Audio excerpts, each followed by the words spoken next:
పశ్చిమాసియాలో యుద్ధం తీవ్ర ఉద్రిక్తలకు దారితీస్తుంది. గల్ఫ్ దేశాలపై ఇరాన్ మిసైళ్లతో విరుచుకుపడుతుంది. తాజాగా కువైట్ అంతర్జాతీయ విమానాశ్రయంలోని ఇంధన ట్యాంకులపై ఇరాన్ దాడి చేసింది. ఈ దాడిని కువైట్ ఆర్మీ తీవ్రంగా ఖండించింది. ఈ దాడి వల్ల చెలరేగిన భారీ మంటలను అదుపు చేసేందుకు జనరల్ ఫైర్ ఫోర్స్ కు సహాయంగా కువైట్ ఆర్మీ అగ్నిమాపక విభాగం రంగంలోకి దిగింది. తమ సైన్యం అగ్నిమాపక సిబ్బందికి పూర్తి మద్దతు ఇస్తుందని, మంటలను ఆర్పే ప్రయత్నాల్లో చురుగ్గా పాల్గొంటున్నట్లు ఆర్మీ ప్రకటించింది.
రైట్, ఇక దీనికి సంబంధించి మరింత సమాచారం మా ఏపీ బ్యూరో చీఫ్ సలాం అందిస్తారు.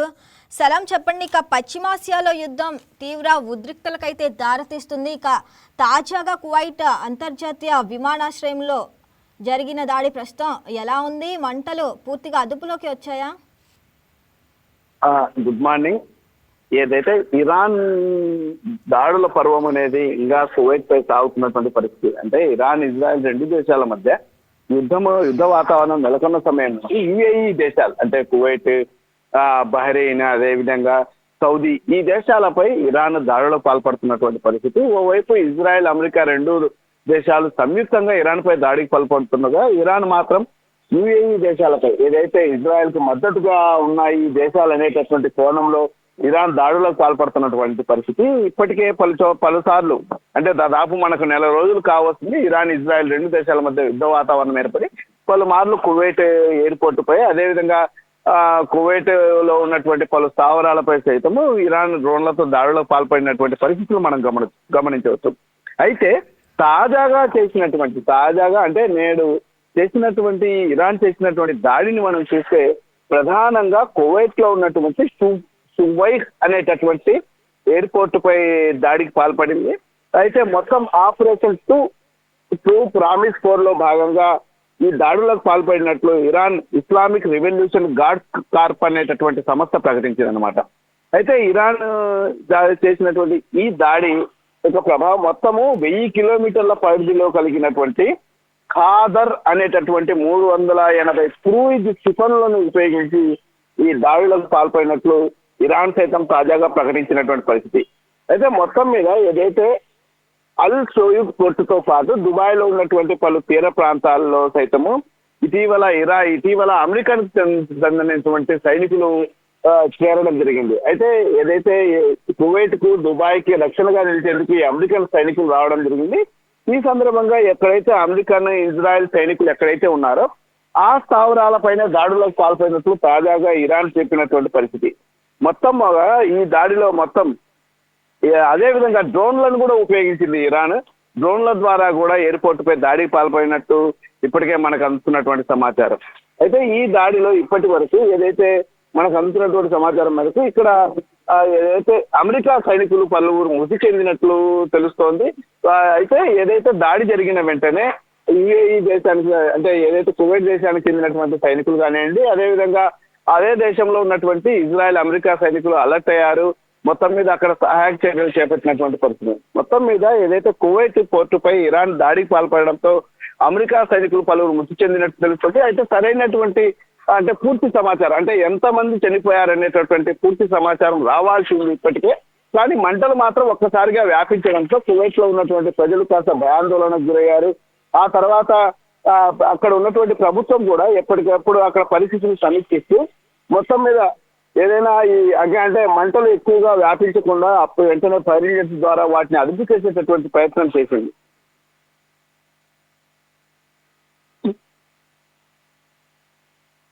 చర్యలు తీసుకునే అవకాశాలు అసలు ఎంతవరకు ఉన్నాయంటారు?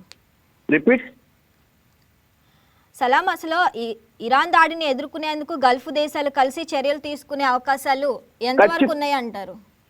ఖచ్చితంగా ఇప్పుడు మీరు చెప్పినట్లుగానే ఏదైతే అంటే యుద్ధం ప్రారంభమైనప్పటి నుండి ఇరాన్ ఇజ్రాయెల్ 2 దేశాల మధ్య యుద్ధం ప్రారంభమైనప్పటి నుంచి యుఏఈ దేశాలపై కాస్త ఉద్రిక్తత వాతావరణం ఏర్పడిన విషయం తెలిసిందే. అయితే ఇరాన్ పలుసార్లు అంటే కువైట్ లక్ష్యంగా కానివ్వండి, దుబాయ్ లక్ష్యంగా కానివ్వండి, అదేవిధంగా వచ్చేసి బహ్రెయిన్ లక్ష్యంగా కూడా ఇప్పటికే దాడులకు పాల్పడినటువంటి పరిస్థితి. అయితే ఏదేమైనప్పటికీ ఇప్పటి తాజాగా చేసినటువంటి దాడితో కాస్త అంటే పోర్ట్ లో ఉన్నటువంటి ఏదైతే కొన్ని విమానాలు కూడా దెబ్బతిన్నట్లు అందుతున్నటువంటి సమాచారం, అదేవిధంగా పలువురు అమెరికా సైనికులు కూడా చనిపోయినట్లు అందుతున్నటువంటి సమాచారం నేపథ్యంలో అయితే దీనిపై పూర్తి స్థాయి అంటే ఏదైతే రివెంజ్ తీసుకోవడానికి ఏదైనా సరే ఏమన్నా ప్లాన్ చేస్తారా యుఏఈ దేశాలన్నీ కలిసి అనేటటువంటిది కూడా చూడొచ్చు. ఎందుకంటే ఇప్పటికే ఇరాన్ పలుమార్లు కువైట్ పై దాడికి పాల్పడినటువంటి పరిస్థితి. అయితే ఇప్పటికే సాధారణ అంటే కువైట్ పౌరులకు నష్టం వాటిల్లకపోయినా కువైట్ ను మాత్రం ఆర్థికంగా దెబ్బతీసేందుకు ఇరాన్ ఇలాంటి దాడులకు పాల్పడుతుందని మనం చెప్పుకోవచ్చు. సలాం, మరి కువైట్ ప్రభుత్వం ఇలాంటి దాడులను ఎదుర్కొనేందుకు ఏం చర్యలు తీసుకుంటుంది? ఇప్పటికే అంటే మనం చూడవచ్చు కువైట్ లో ఉన్నటువంటి భారతీయుల కోసం కూడా కేంద్ర ప్రభుత్వం ప్రత్యేక దృష్టి సారించి వారి రక్షణ కోసం అన్ని చర్యలు తీసుకుంటుంది. అదేవిధంగా కువైట్ ప్రభుత్వం కూడా తమ దేశంపై జరుగుతున్నటువంటి దాడిని ఎదుర్కొనేందుకు ఇప్పటికే అక్కడ అంటే ప్రతి చోట సైరన్స్ మోగించడం కానివ్వండి, అదేవిధంగా ఏదైతే సరే డ్రోన్స్ వచ్చేటప్పుడు ఏదైతే దాడికి పాల్పడేటటువంటి డ్రోన్స్ వచ్చేటప్పుడు సైరన్ మోగించి స్థానిక పౌరులను అప్రమత్తం చేయడం, అదేవిధంగా వాటిని తిప్పి కొట్టేందుకు కూడా క్షిపణుల ప్రయోగం చేయడం కూడా మనం చూడవచ్చు. అంటే కొందరు మన ఆంధ్రాకి చెందినటువంటి కొందరు సోషల్ మీడియా ఇన్ఫ్లుయెన్సర్స్ కూడా ఆడ కువైట్ లో ఉన్నటువంటి పరిస్థితి వారు సోషల్ మీడియాలో కూడా మనకు చూపించడం జరిగింది. ఇలా డ్రోన్స్ ఇలా వస్తున్నాయి, వాటిని కువైట్ ప్రభుత్వం పేల్చి పారేస్తుందని చెప్పేసి కూడా వాళ్ళు చూపించినటువంటి దృశ్యాలు కూడా సోషల్ మీడియాలో కూడా ఉన్నాయి. కానీ ఏదైతే ఇరాన్ దాడులకు పాల్పడేటటువంటి సంస్కృతిని ప్రస్తుతం ఎడనాడాలని చెప్పేసి కువైట్ కూడా కోరుతున్నప్పటికీ ఇరాన్ మాత్రం పదే పదే దాడిలో పాల్పడుతుండడంతో కువైట్ ప్రభుత్వం కూడా వాటిని ఎదుర్కొనేందుకు అన్ని చర్యలు తీసుకుంటుందని చెప్పవచ్చు. ఇప్పటికే పలు డ్రోన్లను కూడా కువైట్ లో ఉన్నటువంటి సైనికులు ఆ డ్రోన్లను కూడా పేల్చేసినటువంటి పరిస్థితి.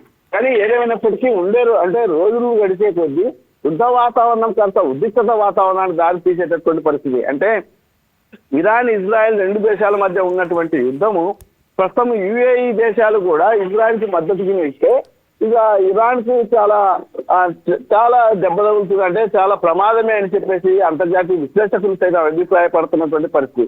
మొత్తం మీద ఇప్పుడు కువైట్ మీద జరిగినటువంటి ఈ దాడి, అంటే ఇప్పటి వరకు జరిగిన దాడులు ఒక రకంగా జరిగినప్పటికీ ఈ దాడి మాత్రం కాస్త ప్రమాదకరంగా, అంటే ఎక్కువ క్షిపణుల ప్రయోగంతో పాటు నెక్స్ట్ అదే విధంగా డ్రోన్ల దాడి కూడా జరగడంతో కాస్త కువైట్ ప్రభుత్వం కూడా అప్రమత్తమైంది. మరి దీనిపై ఎటువంటి ప్రతీకార చర్యలు ఉంటాయనేటటువంటి కోణంలో కాస్త ఆలోచించాల్సి ఉంది. అయితే దీనిపై పూర్తి సమాచారం రావాల్సి ఉంది. రైట్ సలాం, thanks for the updates. Thank you.